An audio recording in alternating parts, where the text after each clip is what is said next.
21장의 첫 번째 단락입니다.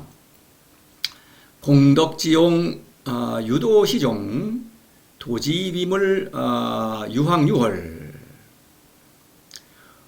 호래황해 기중유상 황해호래 기중유물. 여기까지만 보겠습니다. 공덕의 모습을 보면 오직 도만을 따른다. 도의 댐댐이를 보면 그저 가물가물하다. 괄호 안에 있는 내용은 이제 제가 문장을 매끄럽게 하기 위해서 집어넣은 것입니다. 이 한자의 리듬을 감상하시면 더 좋겠죠. 공덕의 모습을 보면 오직 도만을 따른다. 이 공덕은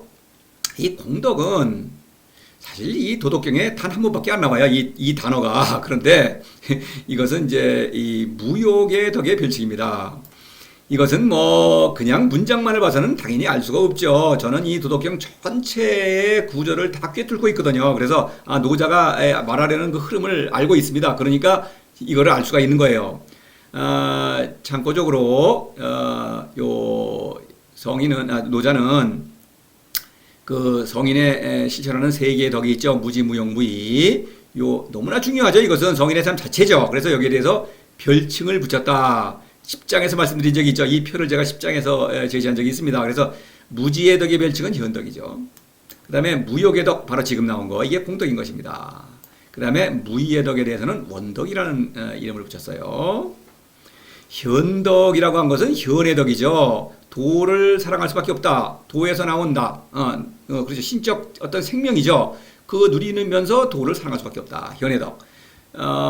공이라고 한 것은 공이라는 글자는 이제 뭐 구멍이라는 뜻이 있고 크다는 뜻이 있는데, 이 무역이라는 게 뭡니까? 내 안에 있는 도는 내 안에 있습니다. 그 내 안에 있는 도를 찾아가 보면은 말하자면 마치 그 어두운 그 큰 동굴 안에 들어와 있는 느낌이 들어요. 그 크다고 하는 것은 그냥 너무나 끝이 없는 깜깜한 것입니다. 어두워요. 그 안에 들어가 있어요. 그런데 그 안에서 너무나 큰 그 만족을 누리는 것입니다. 욕. 그래서 무욕이에요. 욕을 뛰어넘는 그 만족, 대만족, 만족과 평화죠. 그 무욕의 덕을 이제 공덕이라고 표현한 것이죠. 너무나 큰 도가 나를 압도하고 있다. 뭐 이런 의미가 되겠습니다. 별칭에는 어떤 별칭의 의미가 있죠. 이 무의의 덕은 원덕이라고 하는데, 원덕은 이제 뒤에 51장, 65장에 두 번 나옵니다. 그래 이제 으뜸원이죠. 으뜸의 덕이다. 그래서 이제 이것은 사랑의 덕인데, 이 세상에는 덕이 많죠. 그런데 사랑의 덕, 신적인 사랑의 덕, 성인이 실천하는 그 덕이야말로 참으로 으뜸이다라고 하는 의미에서 아마 원덕이라고 한 것 같아요. 그거는 그때 또 보시기로 하고. 자, 공덕은 무역이다. 그런데 이 공덕은 또 성인을 가리킨다. 14장을 참조하시면 좋겠습니다. 14장에서 차삼자는 무지, 무욕과 무의를 가리키죠. 또는 현묘요. 무지, 무욕, 무의는 성인의 활동을 기준으로 어떤 관점을 거기에 둔 것이고, 현묘요는 도에서 내려오는 선물이라는 그런 점을 강조한 것입니다. 그런데 여하튼 셋이죠. 차삼자 불가칠 하나하나 끄집어 밝혀낼 수 없어서 그러므로 섞여서 하나다. 다시 말해서 무지, 무용, 무의는 사실 편의상 이렇게 부르는 것이고, 하나의 덕에는 다른 두 개의 덕이 섞여 들어가 있다. 그러니까 공덕이라고 하는 덕에는 현덕, 원덕이 들어가 있는 거죠. 다시 말해서 성인 자신인 것입니다. 그래서 공덕은 성인 자신이다. 이렇게 말할 수 있죠. 성인입니다. 그래서 공덕의 모습이라고 할 때에는 성인의 모습을 말하는 것입니다. 다시 말해서 도에 의해서 압도되고 있는 큰 만족과 평화를 누리고 있는 그러한 성인의 모습을 보면, 이런 뜻입니다. 자, 10장 이러한 상황을 뭐 여러 가지가 있습니다만 대표적인 거를 하나 들어봤습니다. 천문개합 능미자호. 하늘의 문이 문짝을 여는데, 문짝을 열었다고 하는 것은 도에서 지금 묘의 사건, 크나큰 선물이 내려오고 있습니다. 그럴 때 능미자호, 암컷이 될 수 있겠는가? 수동적으로 받아들이고 있다. 다시 말해서 도의 그 무한한 그 사랑에 압도되고 있다. 그래서 그 만족과 평화를 누리고 있다. 이런 뜻입니다. 자, 그러한 성인의 모습을 보면은 오직 도만을 따른다. 이거는 오직 도만을 따를 수밖에 없겠죠. 나를 완전히 압도하고 있는 그 위대한 존재를 따라가는 것이 바로 인생을 성공하는 길이죠. 도만을 따른다. 이것이 성인의 도인 것입니다. 이게 그걸 도예요. 그게 노자가 말하는 도. 그렇죠? 도지미물 유황유홀. 도의 댐댐이를 보면 그저 가물가물하다. 도의 댐댐이. 자, 이렇게 제가 번역을 했는데, 위물. 도는 무입니다. 알 수 없는 존재입니다. 그런데 만물이 아니죠. 그럼에도 불구하고 위물이라고 한 것은 만물처럼, 만물은 우리가 생생하게 보고 만질 수가 있죠. 그처럼 도가 실체다 이런 얘기입니다. 당연히 실체죠. 성인에게 큰 만족과 평안을 주면서 성인을 통해서 모든 것을 다스리는 그러한 위대한 신이죠. 신은 분명히 존재하죠. 당연히. 그래서 위물이라고 한 것입니다. 자, 11장에서 이런 말을 보십시다. 무지이위용 이런 말이 있죠. 무가 있음으로써 쓸모가 있다. 목적으로서 쓸모가 있다. 용이죠. 바로 그 무지, 무가 있다고 한 것이죠. 그와 비슷한 수법이 되겠습니다. 무가 있다는 것은 상식적으로는 말이 안 되죠. 무는 없다는 뜻인데, 그렇죠? 있다. 그런데 무야말로 무로부터 가장 좋은 것을 받아들이고 있죠. 성인은 용, 길을 받아들이고 있는 거 아닙니까? 그 용입니다. 도가 지금 성인에게 어떤 위대한 일을 하고 있으니까 도는 분명히 존재하는 것입니다. 도지임을 도에 대해서 묘사하겠다 이런 얘기입니다. 그런데 묘사하는데 유황유홀, 그죠? 가물가물하다 이렇게 말하고 있는 것입니다. 유황유홀. 그래서 이제 14장에서 황홀이라는 표현이 나왔어요. 보겠습니다. 무상지상, 무물지상, 시황홀. 이거 세 개의 덕이 이루는 그 어떤 생명운동을 말하는 것이죠. 그런데 무상지상, 유의 관점에서 보면은 아무 일도 일어나지 않았어요. 그런데 분명히 사건이 있는 것입니다. 그런데 무물지상, 무의 사건이다. 무의 관점에서는 사건이 일어났다. 당연히 성인은 이 무의 사건을 지금 나의 인생 자체이니까 자각하고 있죠. 시위 황홀 그랬죠. 그래서 황홀을 따로 띄어서 유황유홀 이렇게 말한 것입니다. 14장의 황홀과 같은 거죠. 그래서 이 그림을 제가 14장에서 제시한 적이 있죠. 어지러지하다. 사이코 조명 비슷하다. 번쩍 그러다가 깜깜해지고 번쩍. 그러면은 이 도가 번쩍이다가 깜깜하다가 번쩍 이렇게 황홀. 그렇게 되면 어떻게 되겠습니까? 번쩍이는 걸 따라갈 수도 없고 깜깜한 걸 따라갈 수도 없죠. 그냥 가만히 그냥 받아들이는 수밖에 없죠. 그냥 그게 무의입니다. 이것은. 그래서 그냥 도가 이끄는 대로 나는 그냥 살아가는 것입니다. 그렇죠? 그러니까 나의 본성을 잘 따르는 거예요. 도에서 내려오는 나의 신적 본성을 잘 살리고 있다. 이런 얘기입니다. 유황유홀. 그것은 그저 감각하다. 그냥 받아들일 수밖에 없다. 왜냐? 이 황이라는 것을 보면은 황은 나보다 너무나 큰 것입니다. 내가 보려고 하는데 너무나 크기 때문에 안 보이는 거예요. 이거는 초이성이라고 볼 수 있죠. 초이성적인 어떤 존재다. 이성이라는 것은 사람의 이성은 넓죠. 너무나 크죠. 온 세상을 다 아는 그런 지혜가 있지 않습니까? 우주를 다 지금 알고 있지 않습니까? 알려고 하죠. 안다고 주장하죠. 그런데 그런 이성이 미치지 못하는 것입니다. 그러니까 너무나 크다. 근데 나의 인생에 나와 함께 일하고 있는데 보려니까 보이질 않아요. 숨어서 일하고 있다 이겁니다. 그래서 이거는 초경험이다.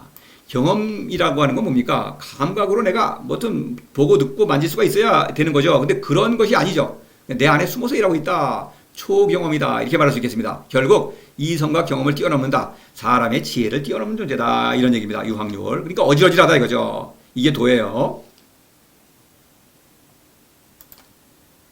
자, 그 다음에 이걸 이제 나누어서 호래황해 기중유상, 황해호래 기중유물 이렇게 말하고 있죠. 그래서 가물가물한 그 가운데 상이 있고 가물가물한 그 가운데 만물이 있다. 물은 만물을 가리키죠. 상이라는 것은 상, 코끼리, 유의 전체성 이렇게 이런 말을 했죠. 유라는 것은 우리가 경험하는 유는 작다 하죠. 그런데 얘가 이거 전체성이라고 말하는 것은 그냥 유라는 게 뭡니까? 내가 겪는 모든 사건들의 그것이죠. 그것의 일체. 그래 결국 뭡니까? 나의 인생 자체입니다. 또는 이 세상 자체죠. 이 세상이라고 하는 것도 내가 어떤 식으로든지 알고 있는 것이 이 세상이죠. 내가 안다는 것은 직접적인 지식도 있고 상상 모든 것입니다. 하여튼 그런 것이 아니면 세상이 의미가 없죠. 세상입니다. 그래 나의 인생 자체죠. 이것은 그런 거예요. 물이라고 하는 것은 내가 하나하나 겪는, 지금도 겪고 있죠. 지금 저는 강의를 하고 있고 여러분 이걸 듣고 있지 않습니까? 이런 사건들 하나하나 뭐 숨 쉬고 뭐 먹고 마시고 이거 다 포함해서 모든 크고 작은 사건입니다. 만물 이렇다. 그러면 성인은 이제 호래황해부터 보십시다. 호래황해. 그러면 이걸 처음에는 작아요. 그런데 커요. 작다고 하는 것은 내 일상생활을 하고 있어요. 지금 모든 성인 마찬가지죠. 우리 전하 여러분이나 삶을 영위하고 있습니다. 그런데 도가 숨어서 보이지 않습니다. 그런데 도를 이게 뭐야? 이 위대한 도. 나로 하여금 이렇게 어떤 신적 사랑을 실천하게 하는 도를 보려고 하니까 너무 커요. 볼 수가 없어요. 황이다. 안 보인다. 그래서 여기서 보면은 현과 도의 관계에서 나는 도 안에 있죠. 그렇죠? 도 안에서 일하고 도가 이끄는 대로 도에 압도돼서 도를 따라가고 있는 거죠. 도가 이끄는 대로 살고 있다 이런 얘기입니다. 이것이 무의죠. 무의는 나의 본성을 잘 살리는 일인데 도가 나를 이끄는 대로 그냥 사는 것입니다. 그러니까 도에 압도되어서 도의 생명력에 압도되어서 도를 따라 사는 거예요. 이것이 무의다 이런 얘기입니다. 기중이라고 한 것은 역시 이제 천자. 도가 나를 알뜰하게 보살피고 있다. 천자, 나는 도의 아들이죠. 천자, 이 천자는 물론 권력자 왕을 가리키는 게 아니에요. 그거는 가짜 천자입니다. 거기서 말하는 천은 상제인데 상자는 우상이죠. 자기의 권력을 정당화하기 위해서 만들어내는 가짜 신입니다. 그런 가짜 천자가 아니라 성인은 참된 천자죠. 신의 아들인 것입니다. 신의 아들이니까 신이 아들을 알뜰살뜰 보살펴준다 이런 얘기입니다. 따라서 기중이라는 것은 나는 신의 아들이다. 도의 아들이다. 이 의미를 함축하고 있는 거예요. 사장에서 오부지수지자 여러 번 인용합니다. 나는 그가 누구의 아들인지 모른다. 나는 알 수 없는 존재로부터 나왔다. 효는 그겁니다. 효는 무에서 나온 무란 뜻이죠. 영아, 상아, 그 영아, 도의 어린아이, 도가 돌보는 그런 어린아이. 상아, 세상에서는 버림받았지만 20장에서 그러나 도가 나를 알뜰살뜰하게 보살펴준다 이런 얘기입니다. 중이라는 글자에 관련해서 다언삭궁 불여수중 그랬죠. 말이 많으면 자주 막히니 학문은 안 된다. 불여수중 가운데를 지킨다. 중이 뭡니까? 도가 나를 지금 보살펴준다. 학문은 세상 사람들이 인정을 받으려고 하죠. 그거 아니다. 나는 도가 나를 지금 알뜰살뜰 살펴주고 있다. 그러니까 너무나 좋은 거죠. 바로 그걸 말하는 것입니다. 그 가운데 상이 있다고 한 것은 상이라는 게 뭡니까? 나의 상제지선이라는 말을 말이죠. 상제지선. 상보다 앞선다고 한 것은 내가 상을 낳고 있다. 내가 나의 인생의 주인이다 이런 얘기입니다. 그러니까 그건 무슨 얘기입니까? 인생 자체가 살아있는, 이 코끼리는 살아있죠. 살아있는 생명체죠. 그러니까 나의 인생은 그 자체가 의미 있으며 점점 의미가 풍성해지는 것입니다. 그렇죠? 나의 인생은 내가 마지막 숨을 쉴 때까지는 인생을 마치지 않았죠. 그 인생은 또 과거의 인생일지라도 그 인생이 하나의 코끼리처럼 전체성에 있어서 전체로서의 하나의 의미가 새로워지는 것입니다. 과거의 사건도 마찬가지고 미래의 사건도 마찬가지고 지금 마찬가지죠. 모든 사건이 나의 인생 자체가 살아있다 이런 얘기예요. 이것은 무엇이냐? 나의 인생을 있는 그대로 받아들인다라고 하는 의미예요. 그래서 이건 요입니다. 관기요. 이 코끼리 나의 전체를 받아들이고 살려야지 하나라도 빼놓으면 안 되는 것입니다. 그렇죠? 코끼리에서 일부러 잘라버리면 코끼리가 안 되겠죠. 코끼리 전체를 받아들이는 거예요. 그렇지 않으면 도에서 벗어나는 것입니다. 상을 놓치면 도에서 벗어나는 거예요. 이건 뭐냐? 초이성적지라고 할 수 있죠. 이것은 유의 전체성, 나의 인생 자체를 알 수가 없죠. 앞으로 일어날 일을 어떻게 합니까? 그것조차도 그것을 다 통달하고 있는 것입니다. 이것은 미리 겪기 전에 이미 유의미한 거예요. 이것은 뭐냐? 믿음이다. 도를 믿고 있다는 것이죠. 도를 믿고 따라가기 때문에 상제지선이 될 수 있는 거예요. 그렇죠? 나의 인생 자체는 이미 유의미하며 그 의미가 풍성해지고 있다. 이것은 도에 대한 믿음으로만 가능한 일입니다. 바로 그거예요. 그래서 도에 대한 믿음을 가리킨다. 그러니까 도가 나를 압도하고 있기 때문에 나는 도를 믿고 있다. 그리고 이 모든 현실을 나의 삶 자체를 받아들인다. 이런 얘기입니다. 하나하나 따질 필요가 없는 것이죠. 어떤 일이 일어날지 안 일어날지 걱정할 필요가 없는 것입니다. 이 인생은 모든 사건이 의미가 있을 것이기 때문에 도에 대한 믿음입니다. 그 믿음을 놓치면은 도를 벗어나는 것입니다. 이 믿음은 또 초이성적지예요. 믿음은 그냥 내가 짐작으로 믿겠다 이게 아니에요. 이거는 믿음이 아닙니다. 도에서 내려주는 그 신적 생명의 근거에서 그런 신적인 지혜를 발휘하고 있다 이런 얘기입니다. 자, 이 정도로만 하겠습니다. 이 상이라고 하는 것은 내가 도를 실천해야만 노자가 말하는 이 상제지선을 알 수 있는 거예요. 그래서 호래황의 기중유상 이렇게 말하고 있는 거예요. 그다음에 가물가물한 가운데 이제 마물이 있다. 근데 이다음에는 황의 호래예요. 도는 너무나 위대한 존재인데 그러면 내가 구체적인 삶을 영위하고 있습니다. 그런데 그때 도가 어디 있느냐? 도는 내 안에서 일하고 있는 거예요. 그래서 홀에죠. 홀에. 죄송합니다. 홀이 뒤에 나왔죠. 도가 보이지 않아요. 근데 여기서 나는 현이죠.